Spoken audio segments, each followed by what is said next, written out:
AG TV Kannada channel. ಈ ವಿಡಿಯೋದಲ್ಲಿ ಒಂದು LIC ಪಾಲಿಸಿ ಬಗ್ಗೆ ತಿಳ್ಕೊಳ್ಳೋಣ. ಅದು ಯಾವುದೆಂದರೆ ಜೀವನ್ ಆನಂದ್ ಪಾಲಿಸಿ. ಈ ಪಾಲಿಸಿ ಟೇಬಲ್ ನಂಬರ್ ನೋಡುವುದಾದರೆ 915. ಮೊದಲು ಈ LIC ನ್ಯೂ ಜೀವನ್ ಆನಂದ್ ಪಾಲಿಸಿನ ಪರ್ಚೇಸ್ ಮಾಡ್ಕೊಳ್ಳೋದಕ್ಕೆ ಎಲಿಜಿಬಿಲಿಟಿ ಮತ್ತು ಕಂಡೀಷನ್ಸ್ ನೋಡೋಣ. ಮೊದಲು ಈ ಪಾಲಿಸಿನ ಪರ್ಚೇಸ್ ಮಾಡ್ಕೊಳ್ಳೋದಕ್ಕೆ ಏಜ್ ಎಂಟ್ರಿ ನೋಡುವುದಾದರೆ ಮಿನಿಮಮ್ 18 ವರ್ಷ ಕಂಪ್ಲೀಟ್ ಆಗಿರಬೇಕು. ಮ್ಯಾಕ್ಸಿಮಮ್ ಆದ್ರೆ 50 ವರ್ಷದ ಒಳಗಿರುವಂತವರು ಈ ನ್ಯೂ ಜೀವನ್ ಆನಂದ್ ಪಾಲಿಸಿನ ಪರ್ಚೇಸ್ ಮಾಡ್ಕೊಳ್ಬಹುದು. ನೆಕ್ಸ್ಟ್ ಸಮ್ ಅಶ್ಯೂರ್ಡ್ ನೋಡುವುದಾದರೆ ಮಿನಿಮಮ್ 1 ಲಕ್ಷಕ್ಕೆ ಪಾಲಿಸಿನ ಪರ್ಚೇಸ್ ಮಾಡ್ಕೊಳ್ಬೇಕು. ಮ್ಯಾಕ್ಸಿಮಮ್ ಆದ್ರೆ ನೋ ಲಿಮಿಟ್, ನೀವು ಎಷ್ಟಕ್ಕಾದ್ರೂ ಪಾಲಿಸಿನ ಪರ್ಚೇಸ್ ಮಾಡ್ಕೊಳ್ಬಹುದು. ನೆಕ್ಸ್ಟ್ ಪಾಲಿಸಿ ಟರ್ಮ್ ನೋಡುವುದಾದರೆ ಮಿನಿಮಮ್ 15 ವರ್ಷ ಇಟ್ಕೊಬೇಕು. ಮ್ಯಾಕ್ಸಿಮಮ್ ಆದ್ರೆ 35 ವರ್ಷ. ಏಜ್ ಅಟ್ ಮೆಚುರಿಟಿ ನೋಡುವುದಾದರೆ ಮ್ಯಾಕ್ಸಿಮಮ್ 75 ವರ್ಷ. ಪ್ರೀಮಿಯಂ ಪೇಯಿಂಗ್ ಮೋಡ್ಸ್ ನೋಡುವುದಾದ್ರೆ ನೀವು ಪ್ರೀಮಿಯಂನ ಇಯರ್ಲಿ ಕಟ್ಬೋದು, ಹಾಫ್ ಇಯರ್ಲಿ ಕಟ್ಬೋದು, ಕ್ವಾರ್ಟರ್ಲಿ ಕಟ್ಬೋದು, ಮಂತ್ಲಿ ಆದ್ರೂ ಕಟ್ಬೋದು. ನೋಡಿ, ನೀವು ಇಯರ್ಲಿ ಪ್ರೀಮಿಯಂ ಕಟ್ಟೋ ಆಪ್ಷನ್ ಸೆಲೆಕ್ಟ್ ಮಾಡ್ಕೊಂಡ್ರೆ ನಿಮ್ಗೆ 2% ಡಿಸ್ಕೌಂಟ್ ಇರುತ್ತೆ. ಹಾಫ್ ಇಯರ್ಲಿ ಪ್ರೀಮಿಯಂ ಪೇ ಮಾಡುವುದನ್ನ ಸೆಲೆಕ್ಟ್ ಮಾಡ್ಕೊಂಡ್ರೆ ನಿಮ್ಗೆ 1% ಡಿಸ್ಕೌಂಟ್ ಇರುತ್ತೆ.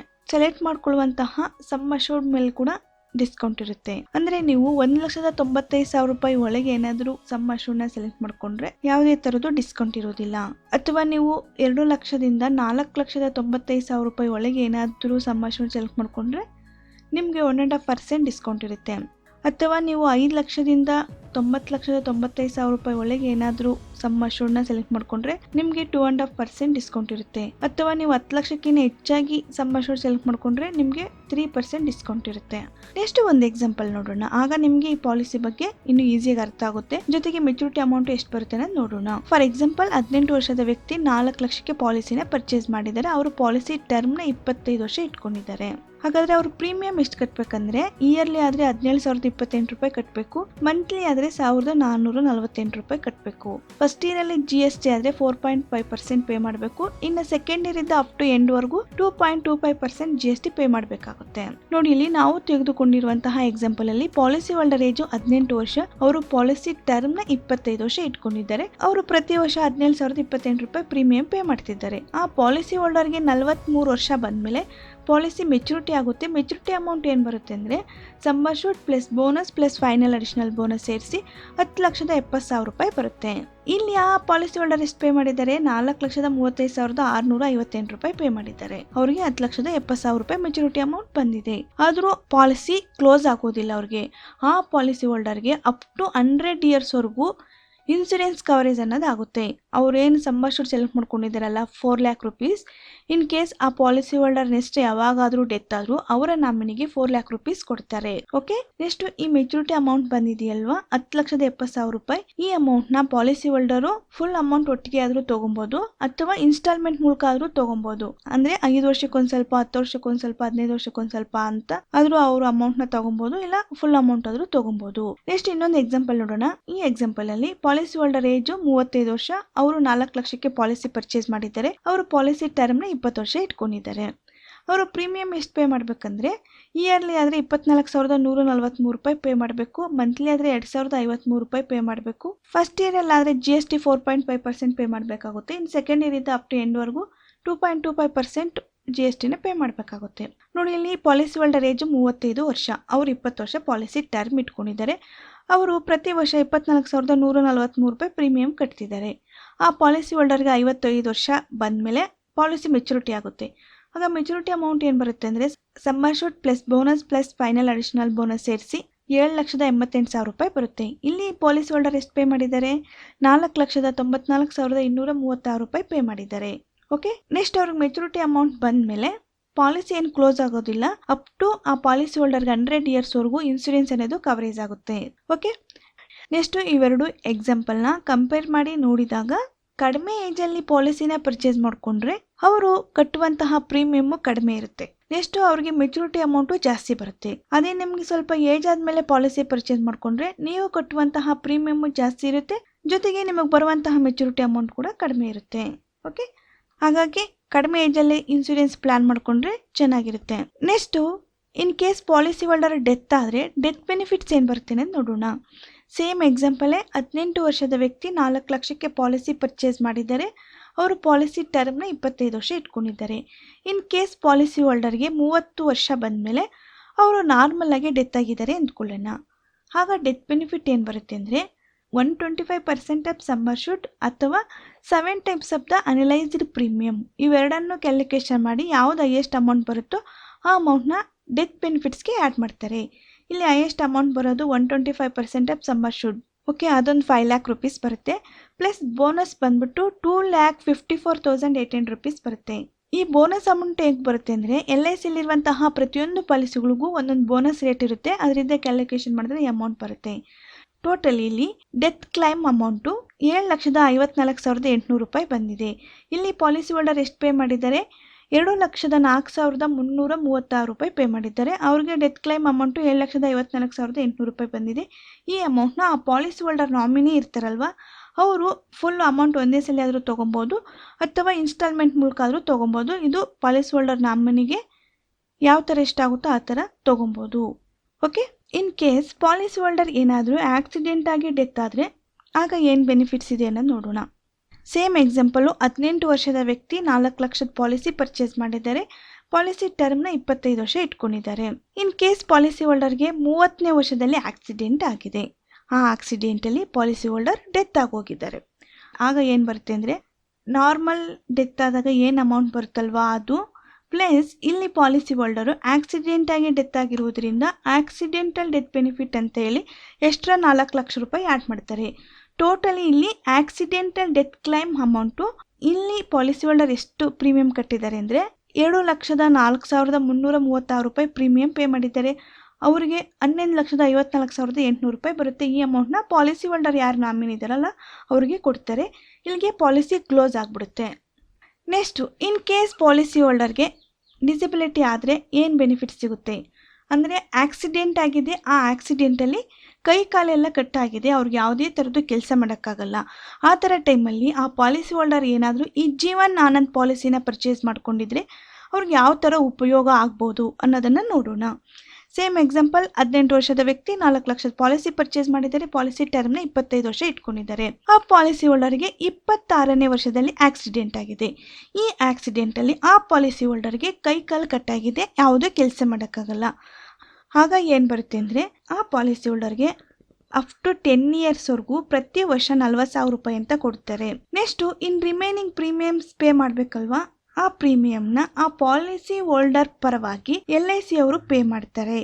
ನೆಕ್ಸ್ಟು, ಆ ಪಾಲಿಸಿ ಹೋಲ್ಡರ್ಗೆ 43 ವರ್ಷದವರೆಗೂ ಬದುಕಿದ್ದಾರೆ ಅಂದರೆ ಆಗ ಪಾಲಿಸಿ ಮೆಚುರಿಟಿ ಆಗುತ್ತೆ.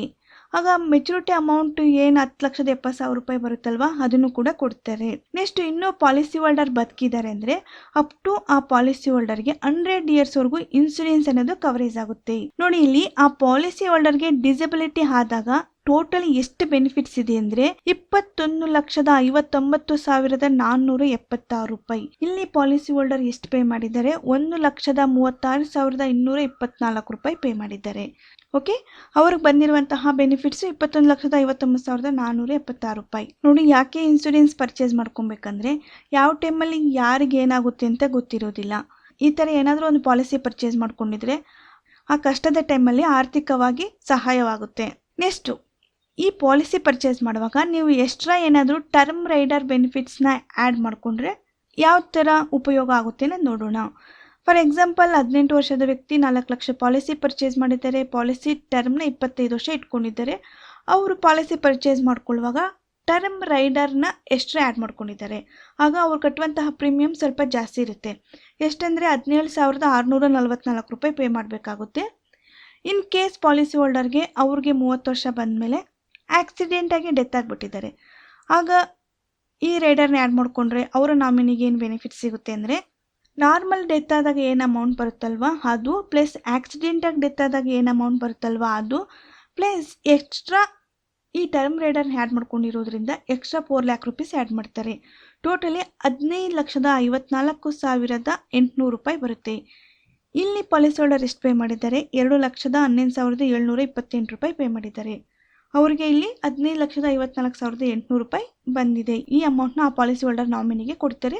ಅಲ್ಲಿಗೆ ಪಾಲಿಸಿ ಕ್ಲೋಸ್ ಆಗಿಬಿಡುತ್ತೆ. ನೋಡಿ, ಈ ರೈಡರ್ನ ಆ್ಯಡ್ ಮಾಡ್ಕೊಂಡಿರೋದ್ರಿಂದ ನಿಮಗೆ ಎಕ್ಸ್ಟ್ರಾ 4 ಲ್ಯಾಕ್ ರುಪೀಸ್ ಸಿಗುತ್ತೆ. ನೆಕ್ಸ್ಟ್, ನೀವು ಈ ಜೀವನ್ ಆನಂದ್ ಪಾಲಿಸಿನ ಪರ್ಚೇಸ್ ಮಾಡ್ಕೊಳ್ಳುವಾಗ ಈ ಕ್ರಿಟಿಕಲ್ ಇಲ್ನೆಸ್ ರೈಡರ್ನ ಆ್ಯಡ್ ಮಾಡಿಕೊಂಡ್ರೆ ಯಾವ ಥರ ಉಪಯೋಗ ಆಗುತ್ತೆ. ಸೇಮ್ ಎಕ್ಸಾಂಪಲ್, 18 ವರ್ಷದ ವ್ಯಕ್ತಿ ಸಮ್ ಅಶ್ಯೂರ್ಡ್ನ 4 ಲಕ್ಷಕ್ಕೆ ಸೆಲೆಕ್ಟ್ ಮಾಡ್ಕೊಂಡಿದ್ದಾರೆ. ಪಾಲಿಸಿ ಟರ್ಮ್ನ 25 ವರ್ಷ ಇಟ್ಕೊಂಡಿದ್ದಾರೆ. ಈ ರೈಡರ್ನ ಆ್ಯಡ್ ಮಾಡಿಕೊಂಡ್ರೆ ಅವರು ಕಟ್ಟುವಂತಹ ಪ್ರೀಮಿಯಂ ಸ್ವಲ್ಪ ಜಾಸ್ತಿ ಇರುತ್ತೆ. ಎಷ್ಟಂದರೆ 17,518 ರೂಪಾಯಿ ಪ್ರೀಮಿಯಂ ಪೇ ಮಾಡಬೇಕಾಗುತ್ತೆ. ಓಕೆ, ನೋಡಿ ಇಲ್ಲಿ 18 ವರ್ಷದ ವ್ಯಕ್ತಿ ಪಾಲಿಸಿ ಪರ್ಚೇಸ್ ಮಾಡಿದ್ದಾರೆ. ಪಾಲಿಸಿ ಟರ್ಮ್ನ 25 ವರ್ಷ ಇಟ್ಕೊಂಡಿದ್ದಾರೆ.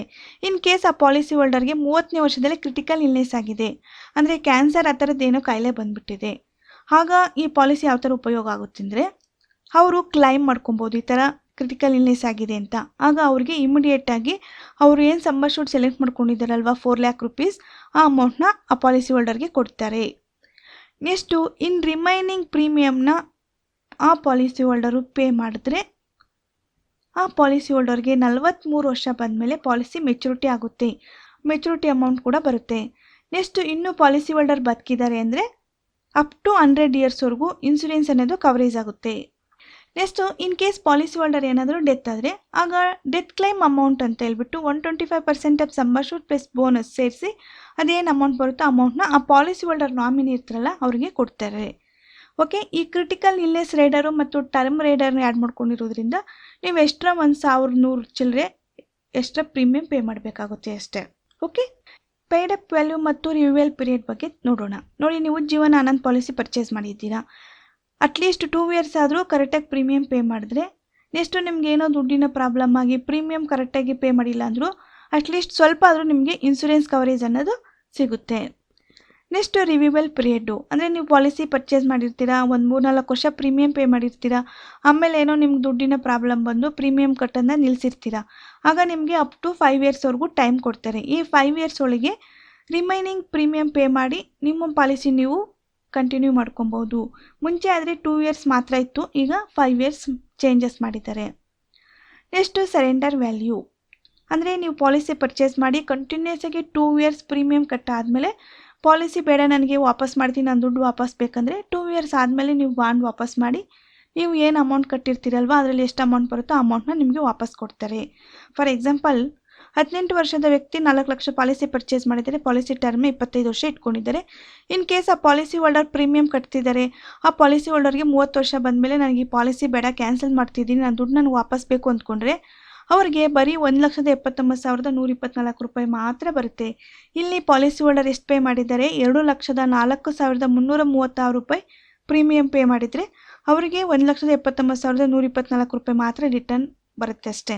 ಓಕೆ, ನೋಡಿ, ನೀವು ಪಾಲಿಸಿ ಪರ್ಚೇಸ್ ಮಾಡಿ ಬಿಲೋ 5 years ಒಳಗೆ ಏನಾದರೂ ಪಾಲಿಸಿನ ಸರೆಂಡರ್ ಮಾಡಿದ್ರೆ ನಿಮಗೆ 30% ಮಾತ್ರ ಬರುತ್ತೆ.